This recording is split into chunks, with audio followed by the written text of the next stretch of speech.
to the MotorFab YouTube channel, coming off the back of an overwhelming response to our suspension tech series video 1. Here is suspension tech video number 2. And thank you for the response. Thank you. So many people have been sharing the video in all sorts of cool places. It's been really humbling to see. Getting some awesome feedback, awesome messages and comments. So thank you. Keep them coming. We've got so much more tech stuff to cover. We really do. Heaps of views, heaps of comments and likes, and we got a lot more views and subscribers.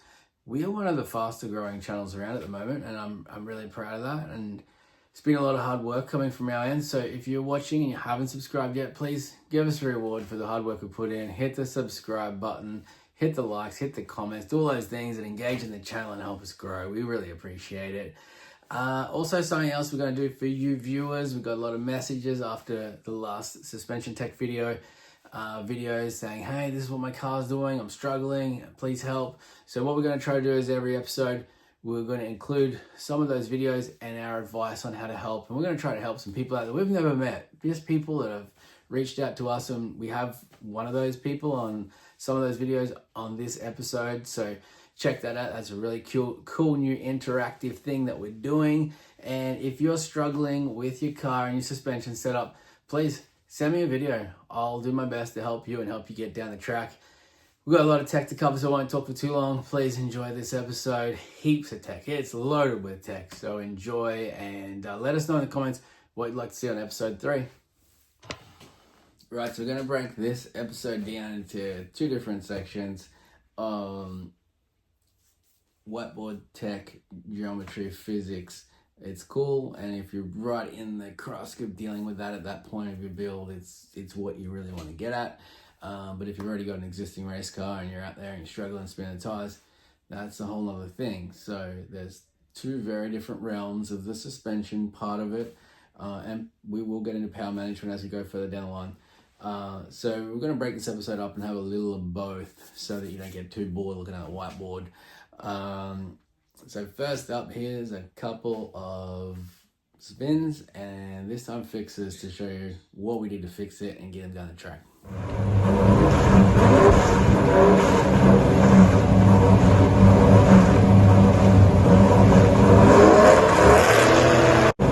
Right, first up, our viewer's car. I've never seen this car in person. Scott Wilson sent some videos in. It was 1955 Chevy, 383 small block, stick shift, 410 rear gear. Now, that's always a difficult one to get off the line because such a steep rear gear makes them act aggressively on the tire.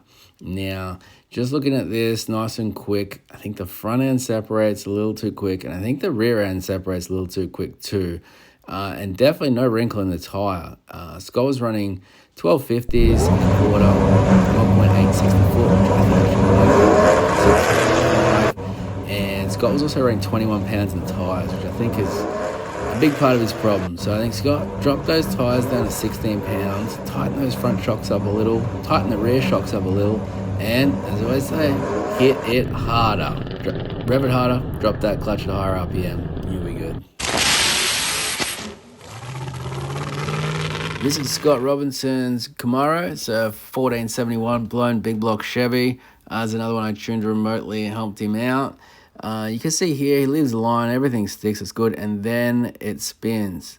99 times out of 100, if it spins that far out, it's because it's topped the shock out. So we tightened the shocks and decided to go again.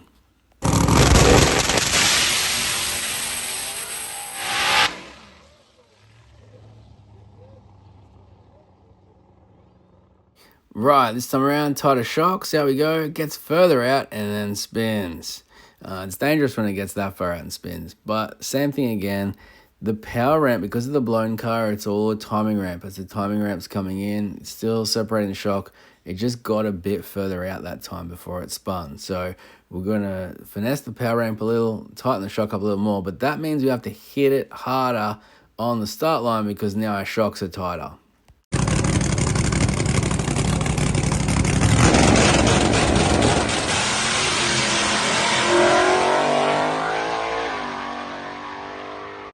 So there you go, we hit it harder, we smoothed the timing curve out and tightened the shocks up, and it went all the way down. Chris Patterson's huge here, bumping around. The front end's too soft, the rear end's too stiff, doesn't let the tyre. And there you go, it spins. Let's make some changes.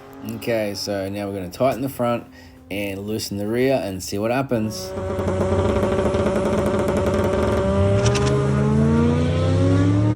Okay, so you would have just heard us just turning the tyre there. So now we're just going to add a little bit more power.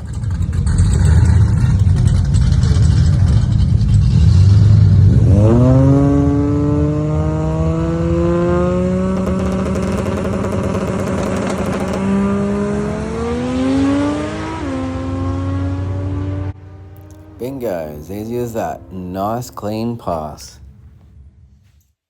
Okay, we're going to geek out on some real tech stuff now. Many different opinions and ways to do this and look at this. I'm not saying what's wrong and what's right. I'm just saying how I do it. That's the way I've always done everything. This is how I get it now. Some of you guys will know a lot more about this than others, but look at it as just learning someone else's way of looking at it. And this is how I look at it. So we've had a few questions this week about some of the following issues. Now we're going to look at shifting weight, ride height, bar angle, motor placement, and wheelbase. Now, crazy enough, all of those things come back to one thing: instantaneous center. It's like the heartbeat of your car. We're shortening it down to instant center because it's easier to say. Now, let's look at some of the aspects as to why that's so important, what it does, and what it means to the car and the way that the traction is created. Right, so we can get our understanding and geometry and physics and all that in line. Let's break it down real simple. Here's our BMX rider. We got two, one's riding along the road, one's doing a wheelie. Now, this guy here, he's doing a wheelie. He's right on the balance point. He can tip, he can put the front wheel back down. At that point, it takes almost zero energy for him to stay there. So as he lowers his front wheel down, it takes more and more and more energy and power to keep him there. This guy here from the ground is going to take a lot to get him up. Now, we're going to refer back to this a little bit. To get from here to here, he's shifting his weight, sticking his butt back over the back wheel. He's putting more weight. His weight there at the balancing point is 50-50. 50% of his weight is on one side of the line, 50 is on the other side of the line. Bike rider included. Here, nowhere near that. So he shifts his butt back. He pulls up on the handlebars and he pushes down on the pedal, rotates the wheel, and then this is fixed to the earth. This is going to try to rotate the other way. Opposite. Every action has an equal and opposite reaction. So as his wheel drives, his bike tries to counter-rotate. So he's shifting weight. He has a pulling force, pushing force, and a rotational force. Now, your race car, street car, whatever, has the same thing going on. A rotational force, a pulling force, a pushing force, and a counter rotation. Everything just the same as our BMX Bandit. So our BMX Bandit, when his line is vertical, weight being distributed 50-50, that's his balance point. That's called COG, center of gravity. That's this line. You have the same right line for your race car. We're not at the instant center yet. Yeah. We use the BMX Bandit to simplify things, so it seems a lot easier to understand a center of gravity.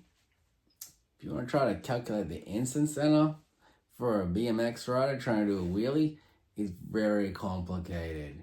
It's because the mind is a big computer and it's computing a whole heap of things of balance. It has a great sense of balance and all that, and trying to shift the weight, match the pulling force, match the pushing force.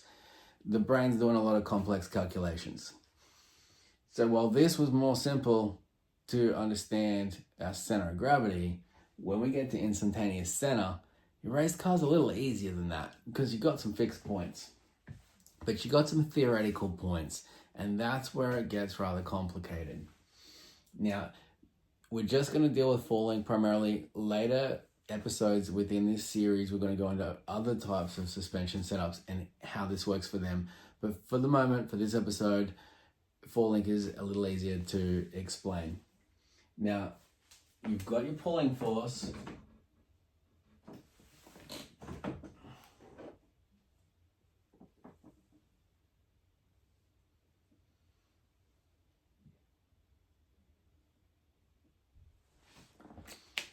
We've got our pulling force, pushing force, our tires rotating that way.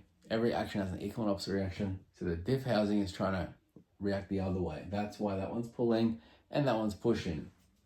Now, the center of gravity line for a bike and a rider is quite easy to understand. For a car, it's a little harder. Firstly, the rear quarter panel and rear bumper doesn't let you stand the car up and find out where it balances. There's no way to measure that. Maybe someone one day will build a jig that holds on to the rear wheel and you can stand the car up and figure out where the center of gravity line is. But running around, everyone's going off about instant center and stuff like that, and the measurements, and people are saying, oh, 13 out, 9 up. That is relevant for one car. Unless another car is identical to that, those numbers are irrelevant. They have a ballpark characteristic that people get to learn, but no one can measure the center of gravity exactly for a car. So how can you work out your instant center if you can't measure center of gravity? Stacks of people are going to argue with me on that. Stacks of people are going to disagree.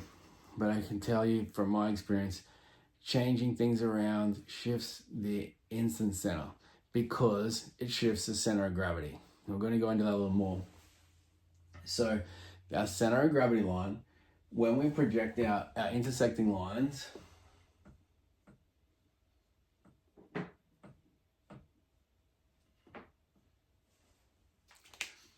where those lines cross, they're a projected line in relation to our center of gravity line, dictates what the car will do, whether it will separate or squat. Now, there is also a pulling and pushing force, particularly the pulling force, especially in higher horsepower vehicles. The characteristic of the angle of the bar. So the instant center can be one way, but the bar angle is something different. And the way that the axle and diff gets very complex.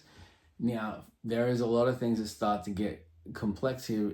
This is all on a moving suspension arrangement where things change and things move and the calculations have too many variables. But we simplify it down to something we can work with. Now, something else that changes things, we've got our twin turbo radial car here. If this weight distribution of 50-50 each side of that center of gravity line means something, which it does, if you have twin turbos out here,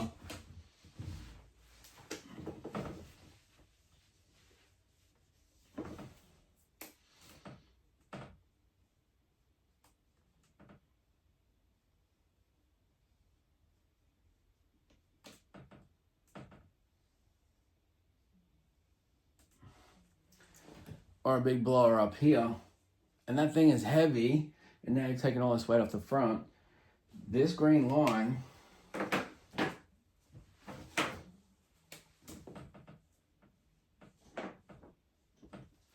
is definitely going to change. Now, if that green line, center of gravity line, changed because you changed your power adder, and that falling position didn't, you now have a different instant center. So if you were running off 13 forward and 9 up, those numbers don't mean the same anymore. That car is not going to react the same as it did with the turbos hanging out the front. So all of these things, motor position, power adder type, weight in the car, where it is in the car, percentages, all that sort of stuff, all has a drastic effect on the center of gravity. And your instant center works primarily off where it intersects in relation to your center of gravity. That's why moving weight around in the car can change your instant center, because it's changing the center of gravity that the instant center is relative to. So how things react to their relation with the instant center and center of gravity. If our bike rider, our BMX bandit, if he leans forward and pushes his pedal away from himself, well, there's more weight on the front wheel than the back wheel, he's not going to do a wheelie. He's going to spin the tire. It's the same for a race car. But where a race car gets a little different is we have suspension. A BMX Bandit doesn't have suspension. So where our intersection line is, and this is where the center of gravity line becomes so important, it's the way that the vehicle will react. If our instant center is above the line, it's like a wheelbarrow. It's trying to pick up the mass of the car from above our line. That's our line of balance. If we pick it up below the line, we will do a wheelie. Now, if we pick it up a long way out, that characteristic is very easy to see. If you have an instant center that's very long, these lines project way out here. If you're under the line, you're going to wheelie like crazy. If you're over the line, you're going to separate. Most race cars are around the line. Radial cars are running a long way above the line. No prep cars are getting very close to the line.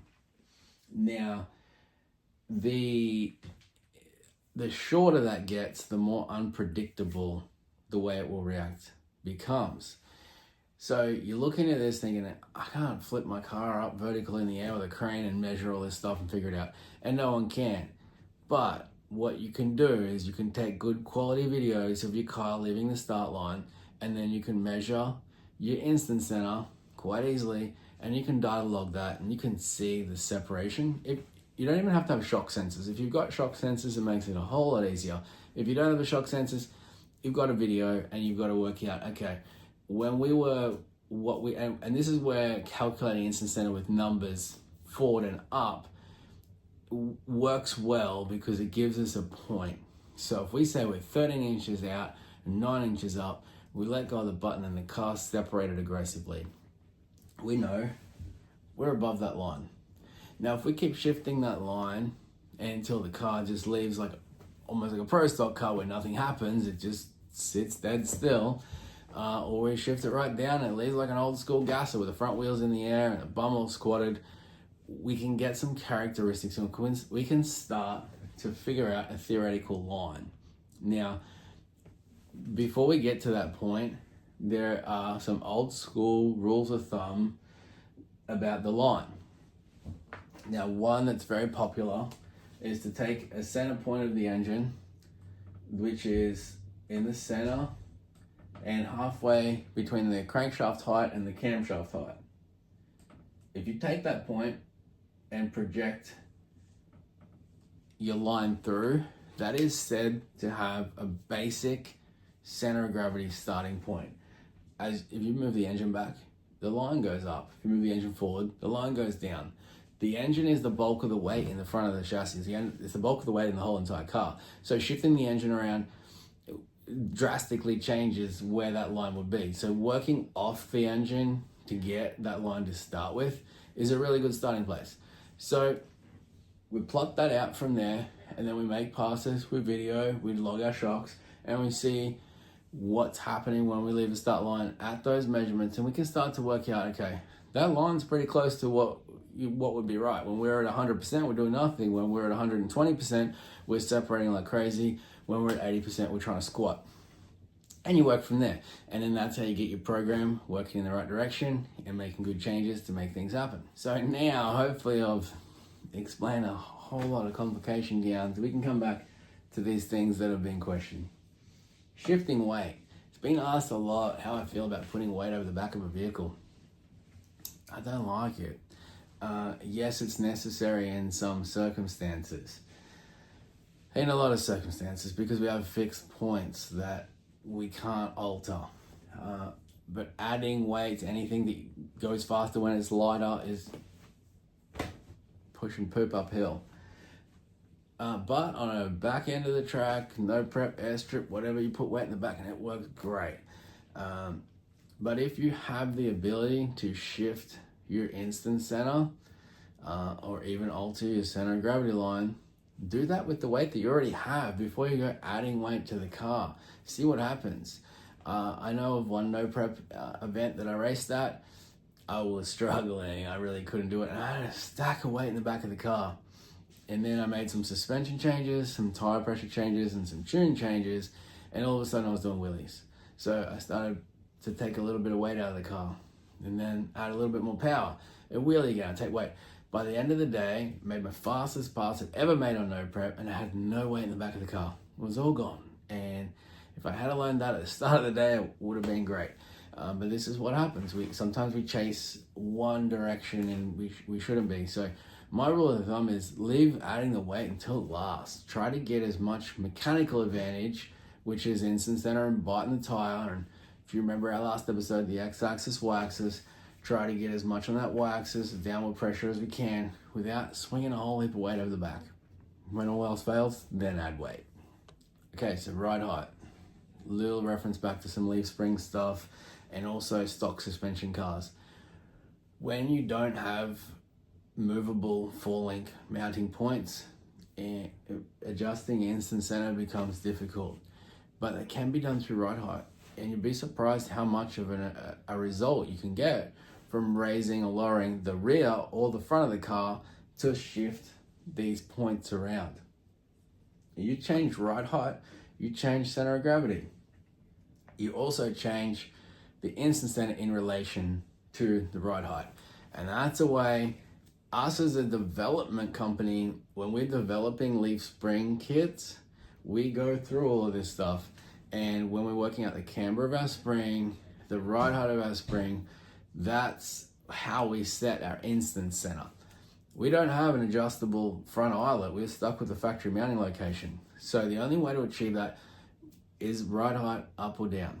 And it's a very handy tool to use. It's great for us as a product developer because we can deliver you a product that we know hooks up and we know works because we've set it all up with the geometry and then we've tested it. Bar angle. People talk about bar angle like it's doing something other than it is. It's not about the angle of the bar to a degree. It's about where you're moving the instant center. Same as people talk about pinion angle. I should have added that one here. Pinion angle itself has almost no altering characteristic over the suspension, but I'll get into that in a second. The instant center is what you're chasing. With the pinion angle setting and the bar angle, it's coming back to your plotted out points. There are some exceptions.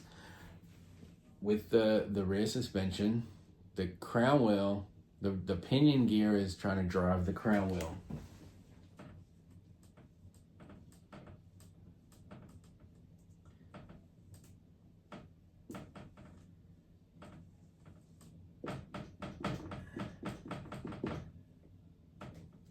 Crown wheel and pinion. Pinion, crown wheel. When you got a ton of power, that pinion wants to drive its way around. When the tire grabs and sticks to the ground, it happens in all cars, but it really starts to act on the suspension with a lot of power. When the tire sticks to the ground, the crown wheel can't move quick enough. The pinion starts trying to rip the car around that circle from that center point of the crown wheel and pinion. And it's particularly violent in funny cars and pro mod cars and stuff like that. And it starts to do some weird things. Funny cars are fixed, they don't have suspension. But pro mod cars, when they have suspension, it starts to do some wacky stuff to the suspension. They call it ratcheting the suspension. It starts to rip the suspension up in the car because the force just can't go anywhere else. And then so where you would set your instant center normally and get all your geometry right, all of a sudden you've got some crazy things happening that don't make any sense and don't add up because you have this external force that's operating on it that you didn't calculate in. So closing out on bar angle and pinion angle, we'll add that in there. Get your instant center where you want it and then log that where the bar angle has to be to achieve that, and it has to be. Don't worry too much about the angles of it. They do come into play at some point, but there are some basic rules like try to keep your lower bar level and then work with the top bar. Stuff like that helps you get out of some really drastic and dangerous territory where weird stuff starts to happen. And those old rules of thumb are easily accessible online, but we won't get too much of that. We're trying to deal with the dynamics of it here. So in conclusion, how do we take all of that I've just said, and that's only a tiny little bit of what's available, and make it useful to you guys with your cars? Well, do more homework, do more research. That's the first thing. Know as much as you can about this stuff. It's only going to help. Secondly, if you've got an already existing car, you can't change too much. It gives you a few things like ride height and things like that you can play around with to try to achieve a little bit better result rather than just putting weight in the car. For those guys building cars, it gives you a little bit more grasp and a baseline of what you should be looking at and where you should be doing some homework. I'm not even giving you the measurements. I'm not telling you where to put stuff yet. Keep watching this series and you'll learn more and more and more about it. But it gives you some areas to look into to achieve the goals that you want to achieve.